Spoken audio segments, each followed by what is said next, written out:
Hello and welcome to Deep Blue Sea, the podcast. I am your host, Jake Lurt, and Mark Hoffmeyer, my regular co-host, is not here. Normally on this show we've gone through all of the Deep Blue Sea trilogy, chapter by chapter, scene by scene. Now looking at some Deep Blue Sea adjacent films. Mark occasionally joins me. It's actually been a while since he hasn't. It's been about a month or so since he wasn't here. But I have a wonderful guest instead to talk about today's film, which is Deep Blue Sea adjacent, and it's directed by Renny Harlin. It is A Nightmare on Elm Street 4, The Dream Master.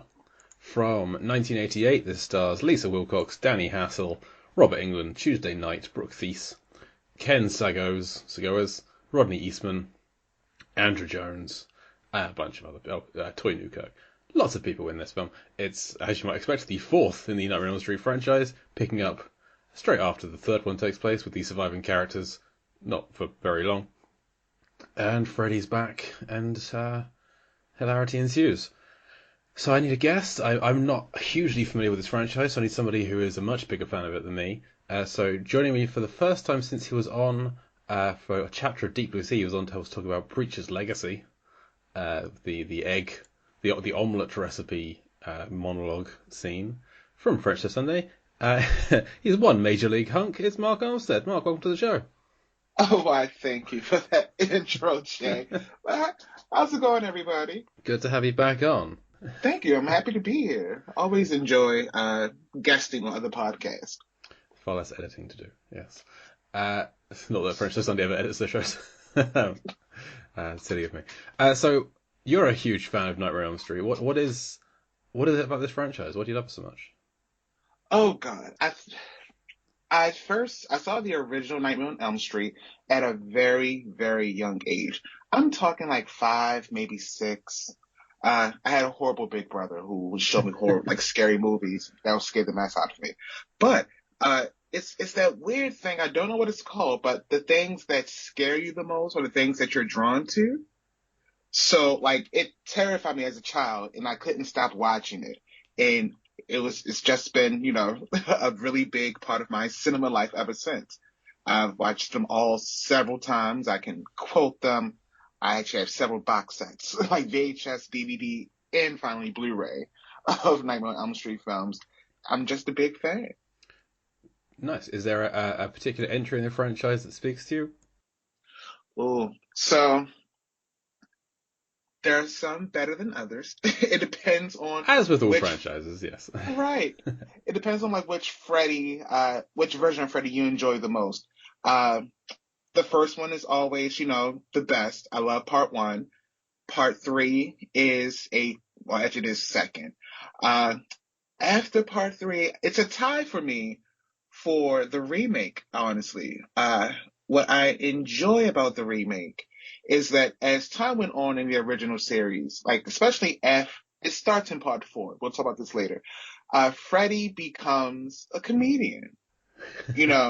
If you really look at those movies after 3, Freddy becomes funny, very funny, slapstick, one-liners and all. But what I enjoy most about the remake is that Freddy Krueger has been turned back into the child molesting serial killer. He's scary again, Yeah. He's not the villain hero that you root for, what happens in the later movies. So he became scary and creepy again in the remake. So I did appreciate that. Nice. Yeah, so I haven't seen the remake and I haven't seen New Nightmare, but I have seen all 6 of the core Nightmare on Elm Street films. But it's been a long time. I remember watching... I watched the first one, I think, to review it at some point. Then I watched all 6 in a day. Oh, wow. Which is a bad way to watch a franchise for the first time because I couldn't distinguish one from t'other. They were just going to merge together in my mind. So going back and watching The Dream Master just on its own, I was like, okay, so this isn't the video game one. This isn't the one with the deaf kid who has the thing latched onto his ear. This is the one with the bug girl. Okay, I get it. Because I remember one death from each film. I was waiting for them all to happen. I genuinely thought I think there's a car or a motorbike death in one of them, and I thought that was going to happen to one of the characters in this one, but it didn't. The Dream Child. But you know what? Honestly speaking, when you look at 3, 4, and 5, those are the most connected movies. They kind of happen one after another, and they're of course, they're rollover characters from three are in four, characters from four into five. So you can definitely get confused in depths because I just watched four earlier this morning, and I'm like, that death doesn't happen in this one; it's in the next one. Yeah. So it's totally forgivable. It's understandable. Okay, I did the same thing with the Saw franchise, which is just an awful franchise to do it with because of how much that jumps around and Oh yeah, flashbacks and isn't in chronological order. So I've stopped doing that. I don't watch a franchise all in one day anymore because I don't have time. For one thing, it's rare to find the time to absolutely. watch like a film in one sitting, let alone seven. But yeah, it's not good for the old brain, I would say. Okay, so let's dig into the Dream Master. Let's kind of run through it. I kind of want to go through it.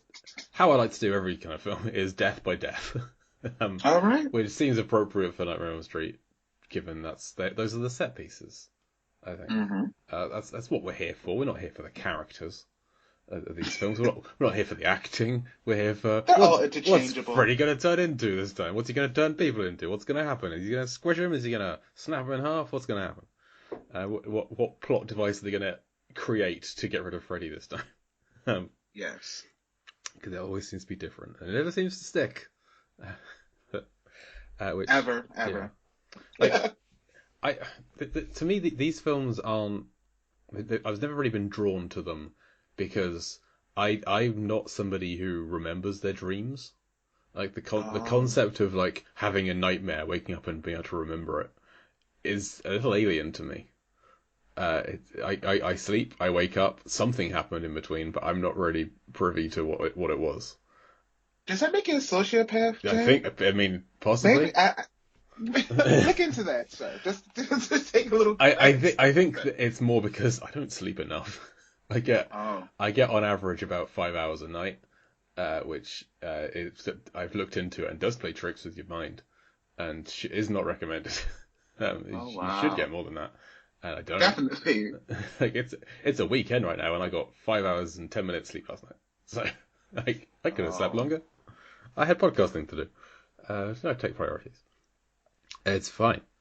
So the Freddy Krueger, even in the earlier scary films, was never someone who scared me because I'm like, what? He kills you in your dreams, but what are they? Like, it's the same thing, the same problem I have with the Pixar film Inside Out, where there's an imaginary friend character. I was like, well, what's that? I'm not going to be sad that imaginary friend isn't around because people don't have imaginary friends. Surely, I just can't. Yeah. You know what? I never had one personally. I didn't, get that whole thing. I love Drop Dead Fred. Great movie. Have you seen Drop I Dead Fred? haven't. I'm aware of it as like its kind of cult status. I don't think I'd like it seeing it this late in life. Is my guess. Give it a shot. It's interesting. I But love Rick yeah, Mayall, never so I do love Rick Mayall. yes.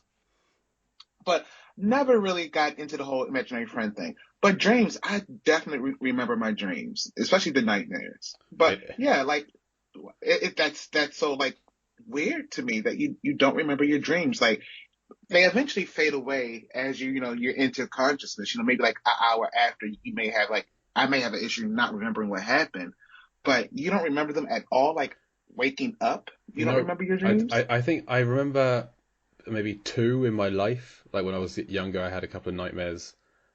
Like one involving being in a hotel that was on fire, and one involving, I think, running out of a really long cave, being chased by a giant porcupine.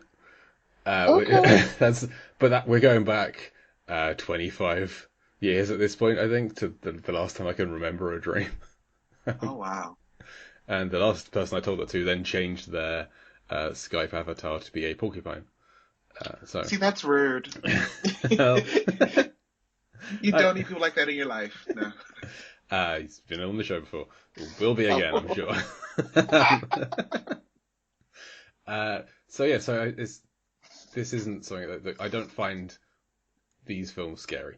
And I remember, and I'm completely with you. This is definitely where they certainly become more comedic. This is actually the first film where Robert Englund is top billed. So this is people are going to Mhm. see this for Freddy, very Right. very much so, rather than anybody else, I think. Mm-hmm. So in this film, we start off with Kristen, Kincaid, and Joey are the survivors of film number 3. Right. It's a year after, so they're living their lives. They're going to school. Kristen has changed. She is no longer an Arquette. She is now played by Tuesday Knight, a name that will always be silly to me. As like, oh, how do you say Tuesday Night? But not when. What are you saying? Like, it doesn't. It's a silly name. Her parents did that on purpose. They Like, had that's to. quirky. They had to, and I don't think it was a good idea. So yeah, pretty sure. Okay, not in this film anymore. Tuesday Night taking over. Kristen receives some kind of a message. She has a dream that Freddy is still around. Goes into this kind of creepy, mechanical, haunted house with chandeliers swinging in a very robotic fashion, and little kids singing and bouncing tricycles down the stairs, and all kinds of craziness. And it's because Freddy is back. And so she tells Joey and Kincaid the next day, after she has the power to draw them into her dreams, which just seems rude. But there we go. And they're not happy about being drawn into her dreams. Do they have powers? Do Joey and Kincaid have powers? Do you remember? Yes. Yeah. So Kincaid's power is that he's a strong man. So he's really strong. And Joey's power, if you want to call it a power, because Joey was mute in part 3. He didn't speak at all. Okay. So the power of his voice was his power in his dreams. Okay. So yeah. So now in 4, like, he's walking around talking. When we call that a power, because he's doing it when he's awake. But that was his power assigned to him, Okay, I the suppose- use of his voice. So when we see Kincaid in his kind of car thing, he does push an entire car off, so maybe that's showing his strength. But Joey doesn't really get to use his power in his dreams, I guess, this time. Right. That's a shame. More so his weakness, honestly. Scantily clad blonde women is his weakness. It was definitely his weakness in part 3, and they bring that back for part 4. Yes, we will certainly get there very soon.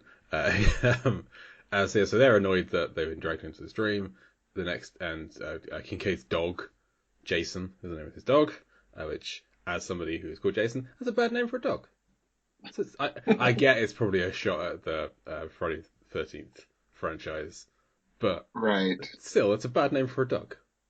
It's a silly, who calls their dog Jason? It's not a good name.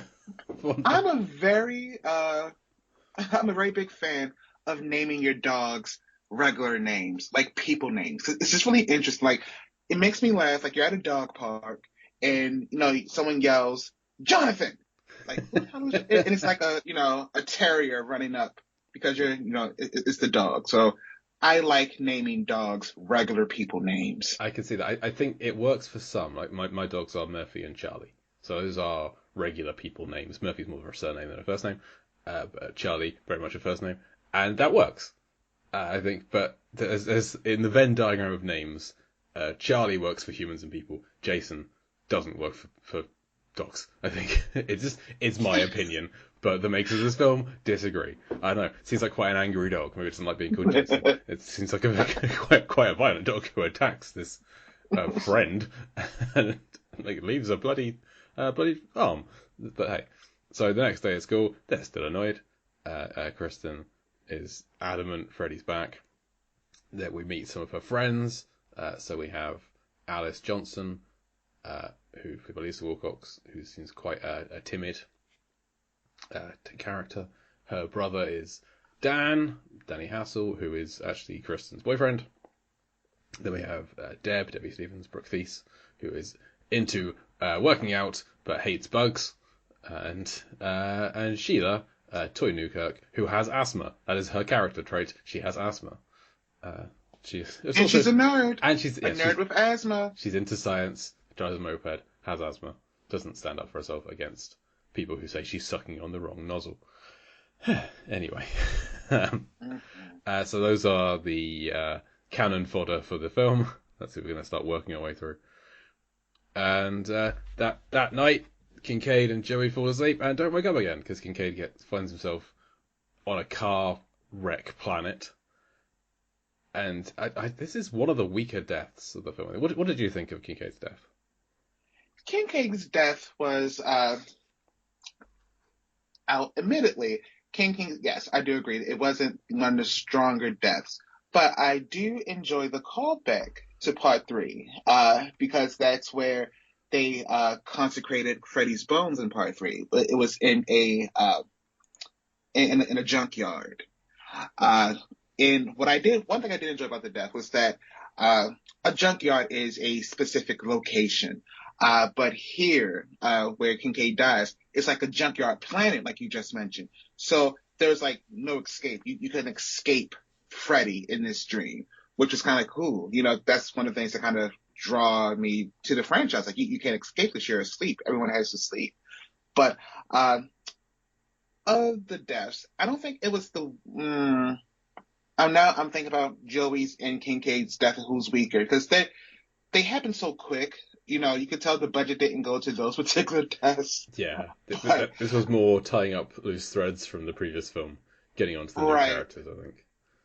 Yes. So I'm trying to think who had the weaker death. And you know what?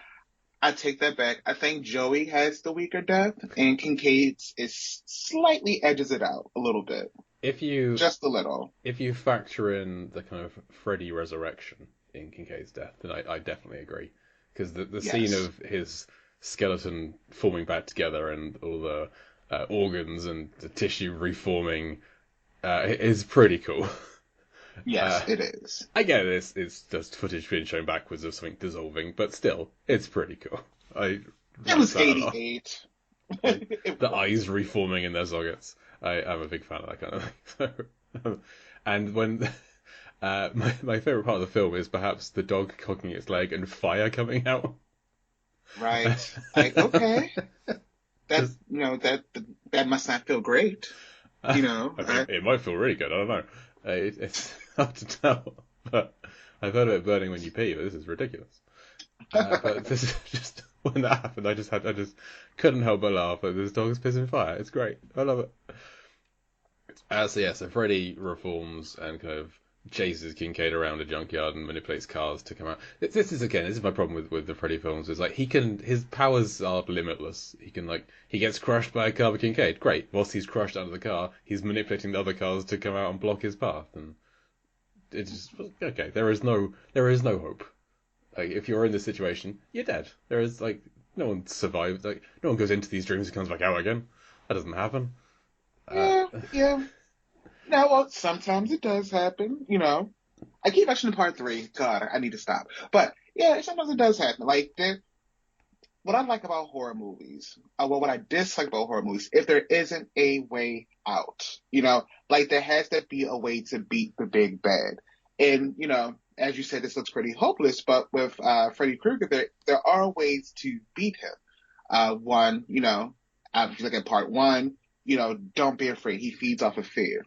So that's one thing. Secondly, it's hard to beat him by yourself. You need other people, or at least other people's powers. When you're in a group, you know, you stand a better chance of beating Sir Krueger. But yes, this was intentional. You know, Freddy's taking out the people who took him out in the last movie by separating them, and, you know, and getting the person who could bring people into their dreams last. Yeah. So smart strategy on the behalf of Freddy Krueger. But it does seem quite hopeless when you're by yourself, and it's really hard to beat him that way. And Kincaid celebrates way too much after dropping a car on Freddy, knowing that he's had experience with him before and that this probably isn't going to have done anything. He's like, right. Yeah, I did it, yeah! And then, of course, Freddy comes back and kills him. Meanwhile, Joey is asleep, dreaming of the supermodel in the poster on his waterbed. He kind of feels it underneath him, looks down, and the model, she's in the waterbed. She's beckoning him to come down. And then Freddy bursts out and drags him down and drowns him. Not a fantastic death, but very confusing for his mother the next morning. Yes, very, very. Now, Jay, have you ever been on a waterbed by any chance? Not to sleep in. I've tested one out in a bed showroom, but I've never tried to sleep on a waterbed. It just seems unnatural. It does. It really does. My aunt had a waterbed when I was a kid, and we'll just go in her room and try to jump on it. Yeah, this is just weird. How do you sleep on this? This This is very concerning. Like, how do you get a restful sleep on this thing? I Amazed me. yeah, cannot tell you, cannot imagine.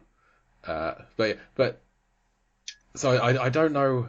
The way that Freddy kills people is in real life, in the waking world, the same kind of death happens to them. We definitely see this with Sheila later on. Hmm. So like Kincaid is stabbed in the gut whilst he's trapped in the car planet, and then he wakes up and he's been stabbed in the gut.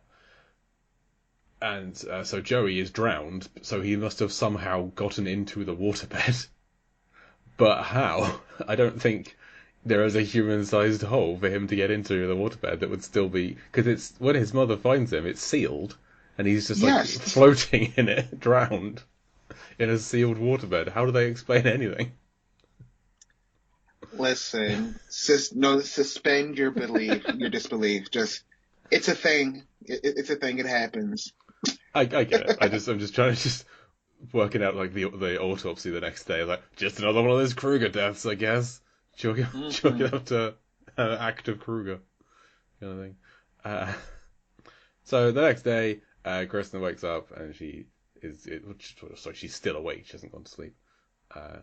And so she's concerned about Kincaid and Joey, finds out they're dead, has a panic. Her mother, then she goes to the diner where Deb and Alice work, and Kristen, Alice, Dan, and Dan's friend. No, sorry, not Dan is the. Dan is the boyfriend. Yeah, Dan is the boyfriend, and what's Rick? Rick Yes. is Alice's brother. Yes, Andros Jones. Mhm. So those four head to the Kruger house so they can just kind of explain the Kruger legend to Dan, who doesn't know. Dan is a big dumb jock. I think he's quite a bland character. Doesn't really do a great deal in the film. He's just kind of there as a love interest, without bringing a great deal more to it, I think. But sometimes you need that character. You need someone who doesn't understand, doesn't know what it is, just needs things explained to him. So right. he fills that role fine. So they all go to the Kruger house, and then we meet Kristen's mother, the most evil character in the film, who has no sympathy for her daughter, whose two of her closest friends died the night before. She does not care at all, and she knows what her daughter's been through. She knows that Freddy Krueger is real, has to be real. Like, they've been to therapy to talk this out, but has to have her suspicions of some kind. But even still, drugs her daughter with sleeping pills. Which is just like, God, if that's not like the quintessential 80s parenting there, just give your child drugs, against their will, mixing it in lemonade. Yeah, this wouldn't be right in a normal situation, let alone when your child is terrified of sleep because they'll die. So just a horrible, horrible character. I'm very glad that the last words that we see on the film her receive are, "You just murdered me. Take that to your goddamn therapy." And then she storms out, and then we never see the mother again. So Which is a great line, by the way. It's fantastic. So whilst Kristen is then passed out asleep, she faces Freddy in the furnace basement where Freddy was killed, and unintentionally brings Alice into the dream. Or she first tries to think of somewhere better, somewhere nice to dream, and she ends up on a beach, which there's still a little creepy gal building a sandcastle. And I do like, I like to think that it's a kind of trap set by Freddy but the little girl says that her name is Alice, so that Kristen thinks of her friend Alice and brings Alice into the dream. Right. I think, because he's trying to think of the long game, because Kristen is the last surviving Nightmare on Elm Street child. Mm-hmm. And she's dead. What's he going to do? Who's he going to haunt? He needs to eat people, I assume. Aren't their souls anyway? Yes. So we get the wonderful pre-nod to Deep Blue Sea of the shark fin blades coming through the water and coming through the sand. Wonderful. Yes, it's Jaws, but it's pre-Deep Blue Sea. What podcast are we on? And then Freddy putting on sunglasses, something I didn't know I needed to see. But very, very happy that it happens. It's just kind of silly thing we have here. And then, she winds up back in the furnace basement, brings Alice in, gets thrown into the furnace, and transfers her power into Alice. For someone who you kind of think is the lead of the film, Kristen's character, kind of a crappy death. Just getting chucked in a furnace. Like, it's not very inventive. It really isn't. It really isn't. Uh, of all ways of Alice to go, I mean, she was one of the people who, well, she was the star of part three, the character anyway. She beat Freddy, quote unquote. Yeah, I would have expected a bigger depth there. It was underwhelming to say the least. But that's how she went out. Maybe that is kind of a double bluff where she's not the lead of the film, that she doesn't get the lead's big momentous scene. She's just passing it on to the real lead of the film, Lisa Wilcox as Alice. It's like torch passed, powers passed as well. So Alice is now able to bring people into her dream. Although Kristen says I think it was an accident that she passed on the power, because it's kind of a curse. Because she doesn't want to bring people into a dream, because when that happens, they die. Right. So the next day, Alice is kind of dealing with this in her life now. She goes to light a cigarette, then realizes she doesn't smoke, because she's absorbed part of Kristen's psyche. And the part that she absorbed is not just that she can drag people into her dreams, but also cigarettes. Wonderful. The 80s. So I don't know where Alice had these cigarettes on her and the lighter to determine, well, hang on, I'm going to smoke now. They just appeared in her hand, but fine. It's like, where did they come from? Like, where did those cigarettes come from? That's a very good question that I have not pondered until now. It's not just part of the soul, part of the character. It's physical objects that they own. It's actual cigarettes and lighter. But fine. So she's been up all night, as has Sheila, the nerdy asthma girl, who she's been up cramming for an exam. They go into the exam and apparently falls asleep. Because during the exam, which this is, I think, a pretty good quick death. Yes. Some blood drips from her pen onto her exam sheet, and she makes a very odd decision to smear it all over the place. Which, fine, okay. Then a kind of robot hand comes out, grabs her face, drags it around a bit. Then Freddy comes up, having peeled an apple with his giant razor claws, and said, "Wanna suck face?" and sucks. He deflates her. He just sucks all of the air out of her, and I think it looks pretty cool. It does. For 88, it looks great. Yes. Now, what I like this death because it reminds me the most of like the original Nightmare on Elm Street. Like in the earlier, part one, there wasn't really a big dream world, so to speak. I think 4 really kicked that part off because the budgets got bigger. Nightmare on Elm Street became more popular. So you had these huge set pieces of, these elaborate dream worlds. We get that a lot in part 4. But this death reminds me of part 1, where your dreams, if you remember them, sometimes they're not these fantastical, huge things. They're very mundane with some slight surreal, aspects to them. But they're pretty grounded reality with some kind of weird things thrown in. So what I like most about this particular death is that it was a throwback to that. She's still in school, she's in class, but, there's this weird, creepy guy at the front of the room in the hand. I don't understand the robot hand. I was like, oh, she's a nerd. She builds things. Robot hand. That's the closest I could get to it as well. Was I don't know, tech stuff. It's a little weak, but okay, all right. But, that death I enjoyed the most because it was the most dreamlike, in my opinion, where it's kind of blending reality with a little bit of surrealism to, heighten it a bit, make it a little scary. But I enjoyed Sheila's death. That's a weird thing to say, but I enjoyed that scene. I mean, I love deaths in films when they're elaborate. There's a very elaborate one coming up that I'm looking forward to. So I've said I've enjoyed many a death in many a film. So I'm there with you. But I can't believe I skipped over when Kristen is trying to deal with Joey Kincaid being killed. She goes to the nurse, and it's Robert Englund in drag as the nurse, because she's fallen asleep. Which he's just having fun in these films, isn't he? Have you seen The Adventures of Ford Fairlane? No. It's also directed by Rennie Harlin, and it also features Robert Englund in a smaller role as kind of an assassin henchman kind of guy. So I feel like they just like working together. He just enjoyed the fun England enjoyed the fun he can have in a Reddy Harden film and wanted to do it again. He plays, I think, a character called Smiler. Ford Fairlane is a film I enjoyed more than I possibly should have done, I'd say. It's it stars Andrew Dice Clay. Jesus. Okay. It's the Andrew Dice Clay film.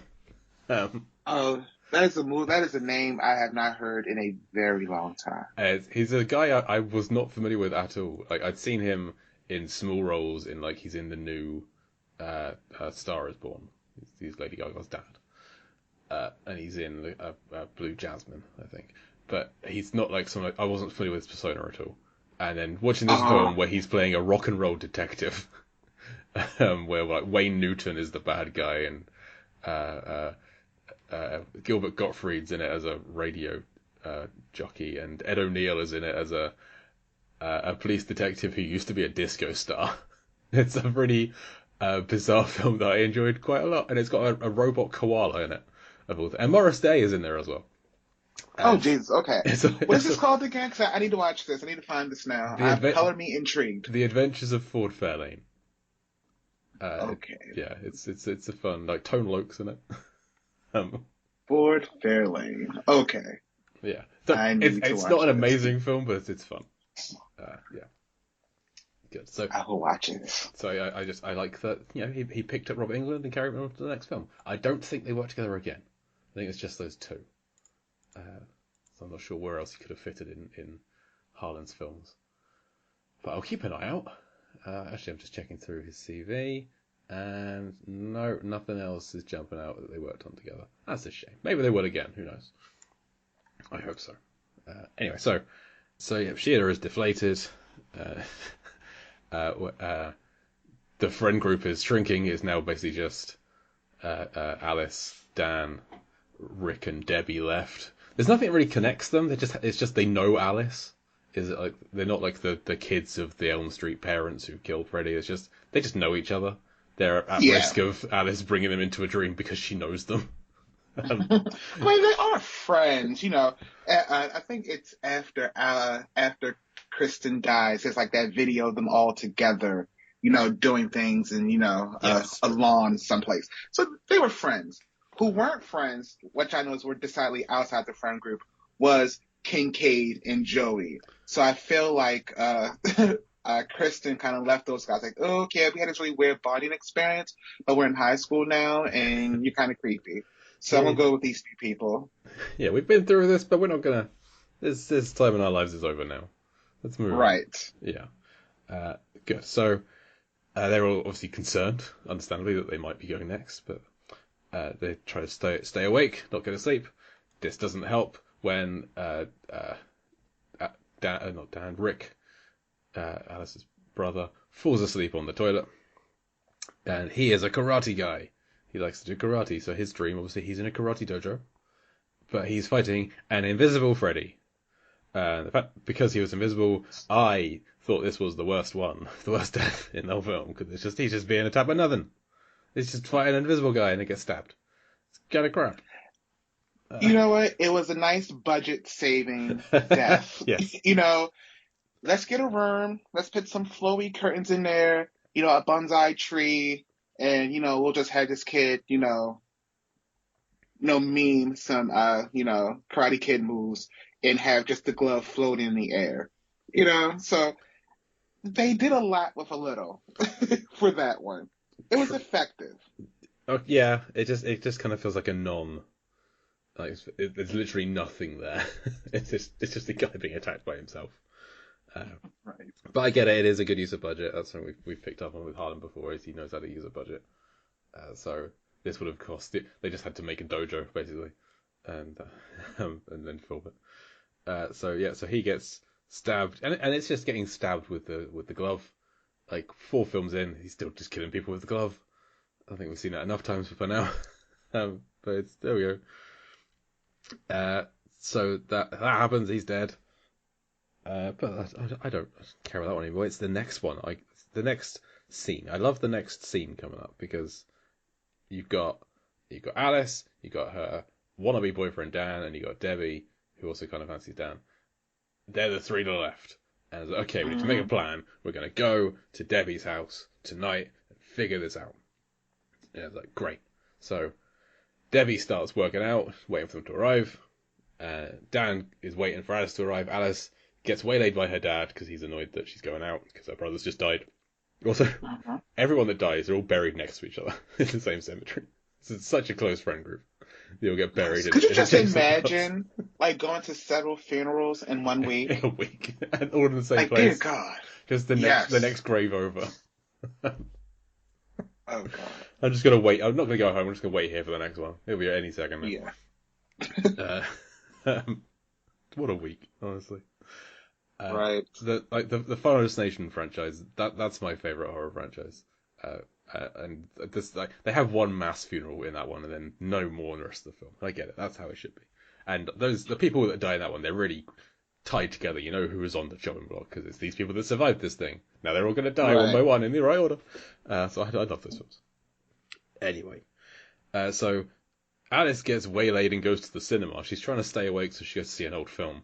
Because she's an idiot, I assume. Like, just gonna go to the dark room, sit down, comfy chair. I'm not gonna fall asleep, no sir.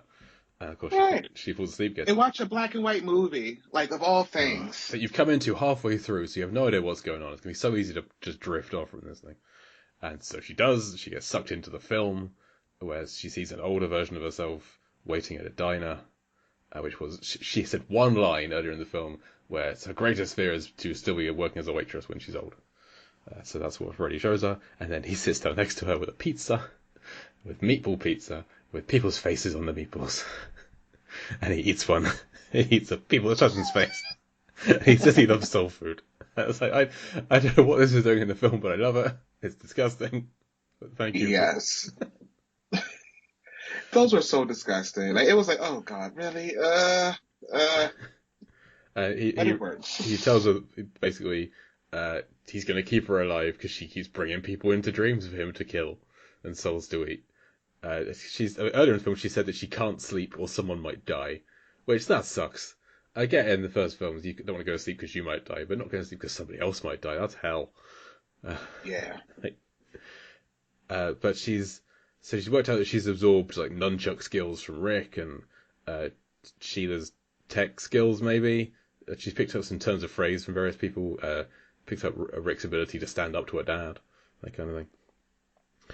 So she then goes off to meet up with Dan, who's waiting at the diner, and they meet up. They drive off, head to Debbie's house. As soon as they get to Debbie's house, they're back at the diner again, and they keep on doing this loop. And it's 4 loops in until they realise that they're in a loop, which either it should have gone on forever, or they should have realised on the second one. I think. So 4 loops in, they work it out, and I don't know how they break out of it. They just kind of do. Oh no, the car crash. They break out of it once Debbie's dead, don't they? Yeah, Debbie dies, and they're dreaming still. And Freddy appears in front of the truck they're driving, and Alice goes to hit Freddy, but it's not really Freddy; it's a tree. So it was a big car accident. Dan gets carted to they both enter the ambulance. Dan is in bad shape. He's being worked on at the hospital, like in the operation. Therefore, they put him to sleep. And I think, see, this is where it gets weird. I just watched this literally right before this podcast. I don't think Alice is asleep at this point. She sees that plot hole. I found a plot hole. Okay. Dan is in surgery. They put him under because he's in shock and everything. Freddy tries to attack Dan. Alice is at home, and she jumps through her mirror, but she's awake. Well, she doesn't go to sleep. She takes sleeping pills. Does she? Yes, she does. She makes a point of taking. Okay. Okay, we've skipped over Deb. We've got to go back and do Deb because it's the best death in the film. So Deb says, no, it's fine. It's my fault. So Deb's working out at home. With 2 things to know about her is that she likes working out and she hates bugs. So the first thing Freddy does is push down on her bench press and snaps her arms. So they're just kind of flopping and lolling all over the place at the elbow. And then they turn into giant bug arms. um, which And can I just say, as far as like body horror and like body torture, this is at the top of the list. Like her, like the arms breaking back, like oh god, that is so yeah, cringy and creepy. It's great. It's great. Like before Hostel, there was this scene, you know, like it was just a good scene. Like oh, this is done well. I agree. Yes. So the bug's breaking out. The bug legs break out. She is freaking out for some reason and runs away and finds herself in, is it a roach motel they're called, with the Yes. gunk on the glue on the floor. She can't move. She falls face first into it, and as she gets up, her face rips away, revealing a bug head. And she's like, Freddy's eye is at the window of it. It's huge. She's shrunk down, and he just squishes it, and then she's dead. It's Mhm. just the imagination behind that scene. Uh, you could maybe see early on that it's gonna be bug related because she freaks out when she sees a bug on something she's eating and squishes it, and so she says I hate bugs a couple of times. So you think, okay, maybe she's gonna get like swarmed by bugs or like trapped in something. You don't think she's gonna get turned into a bug and squished in a roach motel. So It's very Franz Kafka. yes, absolutely. I just really enjoyed that sequence. It's my favorite death in the film. It's beautiful. Good. So yeah. So then we have the car crash and Dan taken off to the hospital. Alice asks the medical staff how long it's going to be until the surgery starts, and they say a time. And she's like, great. So she knows she's got until that time to run home, gear up, fall asleep, and then they're going to be in the dream together. So I liked that element of the plan because she's trying to use like Freddy's rules against him. So that's good. So yeah, she takes the sleeping pills. She then puts on something from each person who's died because she's got their powers, and now she's got Rick's karate bandana. She's got Deb's spiked bracelet kind of thing. She's got the super powered bug zapper from Sheila. So she's got something from everyone. Goes into the dream and to use all their powers against him. Brings Dan in with her. But then Dan doesn't stick around because the surgery goes well and he gets woken up. they like bring him out of it. It's like, oh great. I did like that. Like, we have this plan. Oh no, wait, come back, and there's nothing he can do about it. Like in some way that you can't. If you get sucked into a Freddy dream, you're basically dead. If you're getting taken out by doctors, you're also nothing you can do about it. Right. So I did like that. And then what did you think about the final showdown between Alice and Freddy? Where they're Now fighting with this, karate and gymnastics. yes, very fun. Love, this is, in my opinion, Debbie's death is great. Favorite death, but favorite set piece? This one. Don't quite understand why it's a church outside of, Freddie's mom being a nun. But, we don't even mention her in this movie. But this is the best set piece, in my opinion, of the whole film. Uh, and the death was pretty good. I mean, the final battle is always great. You know, uh, Freddie says, I have their souls, you have their powers. Essentially, let's see, who beats who here. Yeah, Uh, she kicks him a bunch and it does nothing. She like yeah. uses that laser device, cuts a hole through him. Death becomes Hmm. him, and that he just waves and it's fixed up again. And then the little girls are up in the balcony and they're singing the song, and she realizes, you got to show evil its own face.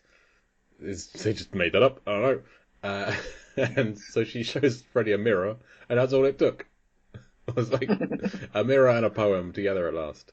And that makes the souls in Freddy kind of break out and try and take him Hmm. down from the inside. So you get these arms appearing all over the place, holding him back. Right. And that looked fantastic as well. I thought that looked incredible. I It just did. A question, well, not a question, but a slight comment about that scene. Do you know who Linnea Quigley is, She by was any in the chance? first film, I think, was she? No, Linnea Quigley is one of the, I want, well, you know what? She's an icon. She's a scream queen from, the 70s and 80s, like horror movies. She I've was heard in, of her. I've heard Jason Soto talk about her a bunch over on oh, his various yeah, podcasts. Yeah. Jason is a big fan of Yeah. Linnea Quigley. But if you've seen Return of the Living Dead, the original, she's in that. She's the punk rock girl who dances naked on a grave. Night of the Demons. Night of the Demons. She's in that. She's known for being topless in horror movies. That's Okay. her shtick. And yes, and those are her breasts in that particular scene with the latex and the souls trying to escape Freddy. I She's see. actually, yep, she's billed on IMDb for that. I'm like, oh, that is her. Oh, go ahead, Linnea. Fair enough. Yes. Yeah, I saw her name in the credits, and I realized, oh, I recognize the name, but I just assumed that it was some kind of a cameo, like someone that Freddie'd eaten before. But no, it turns out she's just cropping up in a film, and why not? Okay. Yes. So yeah, so I loved all these arms coming out. They're ripping his clothes off. They're ripping him open, and all the souls just burst out of him. Mm-hmm. And yeah, it's a fun, really fun scene. These like two little weird zombie arms holding back his glove claw from himself. He's doing a bit of Ash from Evil Dead 2 kind of thing, fighting with himself. Mm-hmm. Yeah, I just think it looked great. I'm here for it. So yeah, Deb, my favourite good person death. I might prefer Freddy's actual death in this film, but then Freddy's deaths never stick. There's more films in the Right, franchise, right. so They're not, they're not permanent deaths. yeah. Just the practical effects of it, all of these people in there bursting out. It looks really good. So good. It did. Well done, everyone. Approved. Yeah, so then Alice and Dan live happily ever after. Nothing bad ever happens to them ever again. I Until part 5. Until part 5, yes. Great.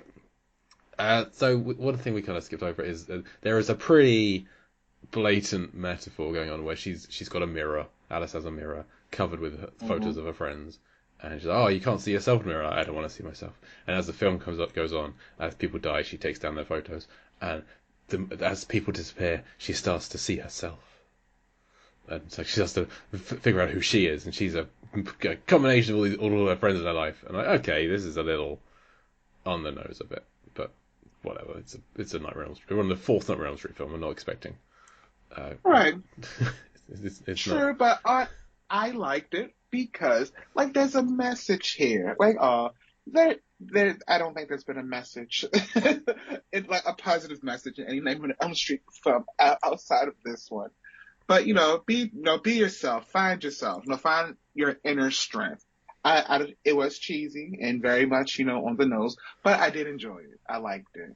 Like yeah, be who you are, girl. Inner strength.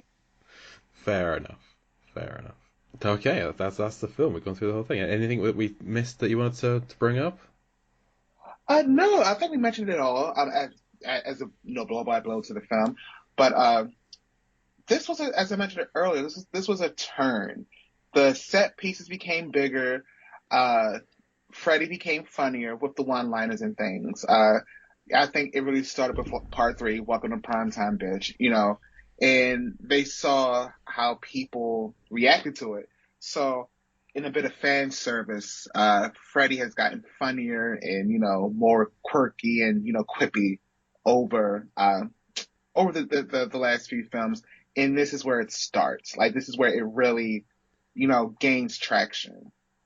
So that was interesting. But the set pieces from here on out, if you watch the other movies, they get bigger, they get better. They're more elaborate, which is really, really cool. They know what people are coming to Freddy movies for. And it's, Freddy and the weird deaths. So yeah, this is when they kind of lean into it. Do you have any standout deaths from other films that are your favourites? Oh, okay. So, yes. The very first death in the series, Tina, that death was amazing.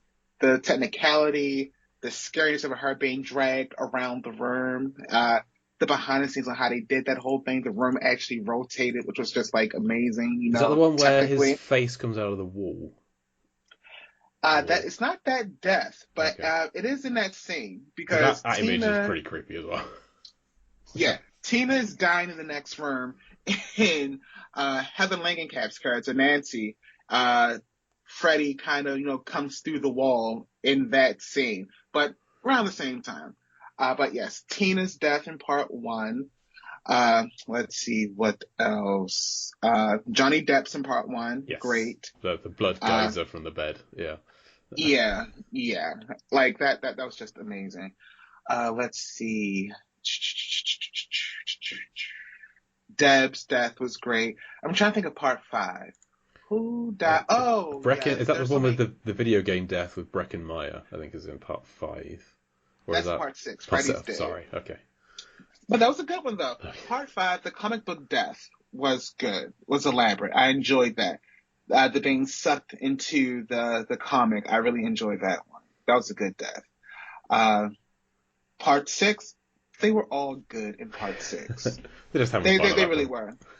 They were having fun, and Breckenmeyer's death. No, Breckenmeyer wasn't the video game. Well, it was a part of the video game death, but my favorite part of the Breckenmeyer death is the In-A-Gadda-Da-Vida, the screen coming, the psychedelics going from the TV to the room. I really enjoyed the imagery of that for Breckenmeyer's death in part six. Uh, this wasn't a death, but you haven't seen the remake.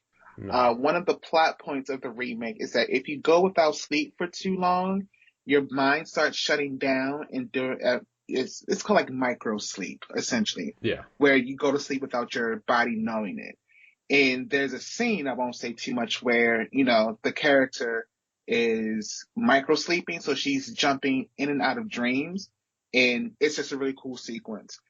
If you don't even watch the whole movie, which I recommend that you do, at least see that scene. That's a great scene. No one dies in it, but it is a great scene in the series. Nice. Visually stunning. I'm guessing the But remake is less comedic. oh, absolutely. I'm upset that the remake didn't really get the traction that it deserved. Like again, I am quite partial because I'm a fan of the series. You can give me almost anything and I'll watch it and love it. But I thought that they really did a good job with the remake. I really did. Freddy was creepy again. It was a little too heavy on CGI, but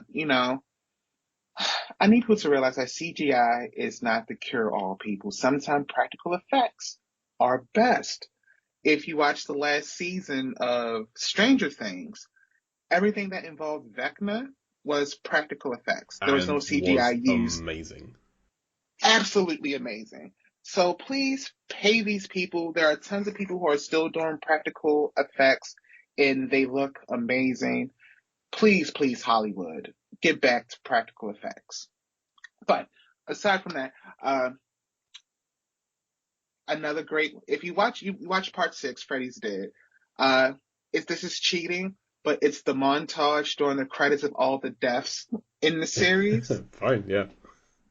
There have been times where I'll just put that on DVD and just watch the ending credits because it's just great. Like that montage at the end of part six, is just great. It's showing all the various deaths and scenes, and it's awesome. It's awesome. I want to have a Halloween party where that plays on a projector. It's just on a Just loop. yes, absolutely. Awesome. But yeah, that's me. I'm done. Nice. Yeah, thank you. So I have a little list of how it's something I do on every show. How A Nightmare on Elm Street 4: The Dream Master is like Deep Blue Sea. Just because we've got to tie it in somehow. Little list. There's an opening Bible verse to this film, and we have Preacher quoting the Bible often in Deep Blue Sea. Directed by Rennie Harlin, obviously. Kincaid running from the explosions in on the car planet is very much like them running from the rivets popping out of the wall, the door even.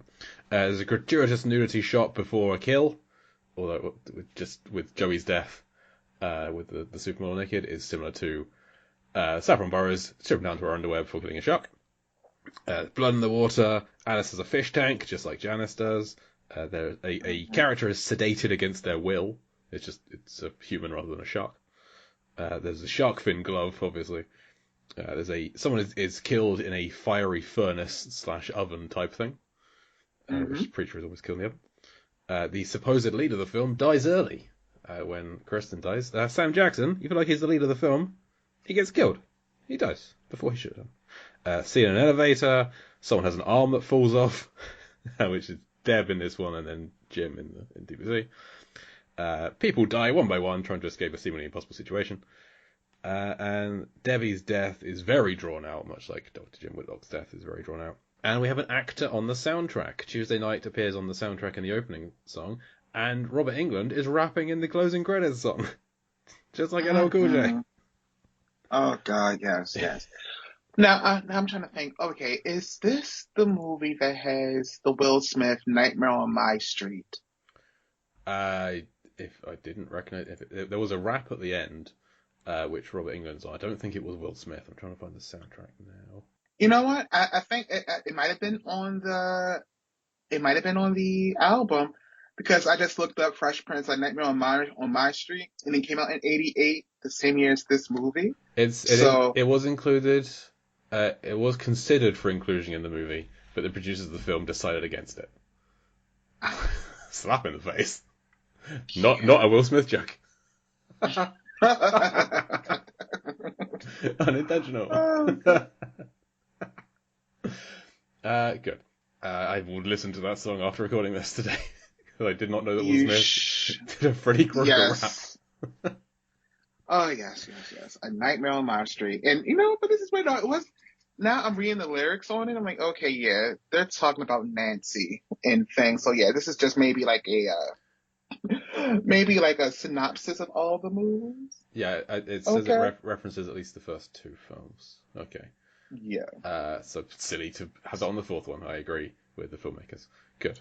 And listeners, if you're a fan of Nightmare on Elm Street, but maybe have skipped some of our previous episodes, Mark and I, Mark Hoff, my regular co-host, he and I talked about one of Rennie Harlin's first films, which is a film called Prison, from the year before this, which is very similar to Nightmare on Elm Street in terms of a ghostly entity killing people with superpowers in similar ways to happens in Nightmare on Elm Street films. In fact, Prison kind of felt like, when we talked about it, it felt like an audition for a Nightmare on Elm Street film. So I would recommend tracking down Prison. It stars a young Viggo Mortensen and Lane Smith from The Adventures of Lois and Clark, Perry White from that series. Two of the guys that are in it. Tiny Lister, I think, is in it as well. So I'd recommend Prison. It's on YouTube. It's not a long film. It's a fun film. Some great deaths in there. There's a barbed wire shooting a shotgun in that film, which I hadn't seen before. And so I'd recommend that one. And one final thing I have to do is how deep and how blue is A Nightmare on Elm Street for the Dream Master. So Mark, if I were to tell you that Deep Blue Sea is on average about 47.5 feet deep and 31% blue, do you reckon A Nightmare on Elm Street for the Dream Master is deeper and or bluer than... Jesus. Oh, okay. So we didn't do this when you were on the first time. So I always like introducing guests to this ridiculous segment where I go through a film and work out at every moment how deep and how blue the screen is and average it out over the course of the film. All right. So as far as deepness, and I'm going to assume I'm going to take the stretch in the liberty to relate deepness to like sea level. Yes. Yeah. So correct. Okay, so I used to know this. Nightmare on Elm Street takes place in Springfield, Ohio, or Illinois. I like where your brain's going, but I'll help you out in saying that if they're on the ground, I take it as about 1 meter up in the air. So I don't work out, because we did like Cliffhanger. And I was like, okay, I could work out the height of where they are in Colorado. I'm not going to... This is too much research. Just going to... They're on the ground or they're under the water, basically. They're on the ground. It's like a flat plane. I'm pretty sure, when Freddy wasn't killing people, they had to deal with like tornadoes and weird... So I'm going to give it a 0 for deepness. Okay. Now, as far as blue... I'm replaying some of the scenes in my mind here, and I'm trying to get the depth of blue. I love that you're actually thinking about this. No one ever thinks about this. I love it. I'm trying. I am trying. The logical part of my brain here is like, let's make this make sense. Okay. You're on the wrong show. Clearly. It's okay. It's okay. But I'm going to go with an arbitrary 16% blue. Okay, well, depthness, you're pretty much there. It's taking it as they're slightly above sea level when they're on the land. It works out as being about 3 foot up in the air on average, because they are entirely on the ground. Although I did take Joey's death as being deep because he's underwater.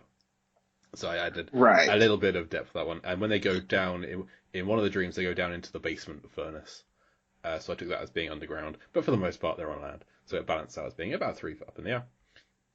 Blueness, you said 16%. 8.24% blue, this film. Not very blue at all. So it's not. It's not. Not surprising. It is our... It's very warm. 38th bluest film. No, yeah. So it's less blue than Skip Trace and bluer than The Misfits, 2 other Rennie Harlin films. Rennie's got 5 films in a row on this ranking of not very blue. They've got The Misfits, Nightmare on Elm Street 4, Skip Trace, 12 Rounds, and Ford Fairlane are all in this like 7 to 11% blue. So he's not done a lot of blue films other than Deep Blue Sea. Deep Blue Sea is, I think, his bluest film, certainly, which makes sense. And depth-wise, this is the 33rd deepest film. It is deeper than Swim Fan, less deep than Lake Placid. Surprisingly less deep than Lake Placid, given that that's actually on the water and they go underwater at certain times. But then they are in a helicopter for some of that film as well. So that balances out. Mm-hmm. Our least deep film so far is still Godzilla vs. Biollante with Nick Rehak, because that film ends in space. Oh yeah, that'll do it. Yeah, that certainly did it. So thank you, Mark, for joining me to talk about Nightmare on Elm Street 4: The Dream Master. Do you have anything you want to plug? Yeah, just a few things. One, the last podcast that I did not too long ago was with Jason Soto. That's the Bombio, where we look at 90s movies, and he had me on as a guest to discuss, American Pie. Came out in 1999. Classic. That was a really fun show. And also with Jason Soto, he has the Rabbit Hole podcast. I can't say too much about it right now, but you'll maybe seeing me on a more consistent podcast basis.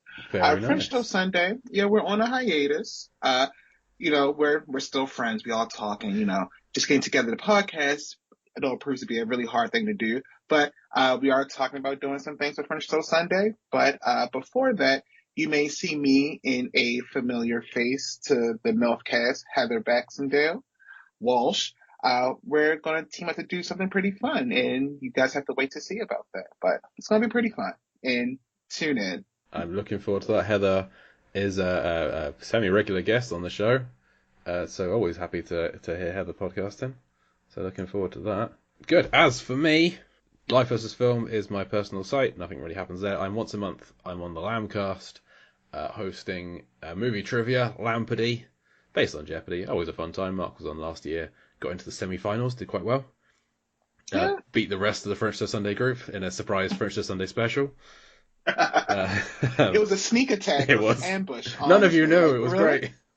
It was great. I had a great time. Like, we're podcasting again. And it hasn't happened since. I was trying to prove that you could do a podcast together during a pandemic. You're like, yeah, we can. We're not going to, though. Yeah. Fair enough. So listen to that. We're actually, at the time of recording, we're about to start the semi-finals of this year. So some heavy hitters about to face off and whittle it down to its final 3. It's going to be fun. Over on Con Air, the podcast, my regular co-host Mark Hoffmeyer and I are going through Con Air chapter by chapter.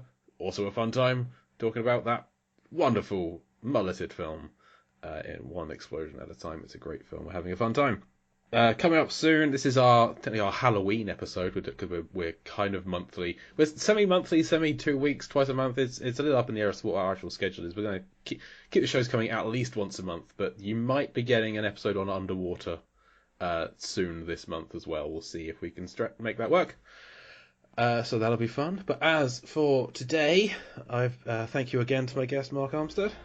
Oh, why, thank you for having me. I've been Jake Lewis, and I'll Deep Blue see you again soon.